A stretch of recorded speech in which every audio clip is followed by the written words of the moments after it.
ఇక రాంగ్ రూట్లో వస్తే ఫోటో తీయండి. ఇగో ఇప్పుడు ఇది కొత్తది వచ్చింది వాళ్ళ కథ.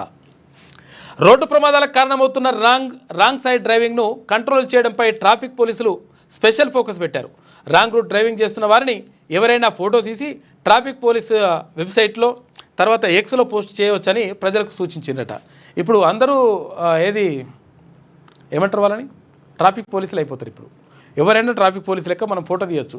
ట్రాఫిక్ పోలీసే రావాలి, ఆయన ఉన్నాడా లేదా మేము చూసుకొని పోతాం, ఇట్లా అనుకుంటూ పోతాం, అట్లేం లేదు. ఇప్పుడు ఎన్నుకున్నాడు ఫోటో తీస్తాడు, ఫోటో తీసేసి ఇంట్లో షేర్ చేసిరు అనుకో, ఆ వెబ్సైట్లో షేర్ చేస్తే మంచి 100% ఫైన్ పడుతుంది, ఏం కావాలో అది జరుగుతుంది.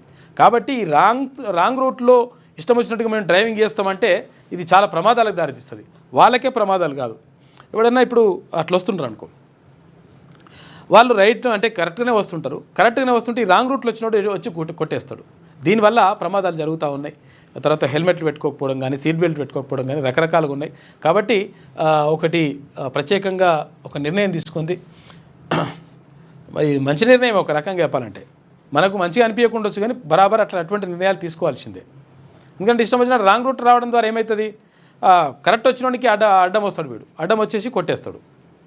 కాబట్టి ఎవరైనా ఫోటోలు తీయొచ్చంట, ఫోటోలు తీసేసి అప్లోడ్ చేసేసేయచ్చు, వెబ్సైట్లో అప్లోడ్ చేయొచ్చు, తర్వాత ఎక్స్లో అప్లోడ్ చేస్తే వాళ్ళ పని అవుతుంది, రాంగ్ రూట్లో పోయిన పని.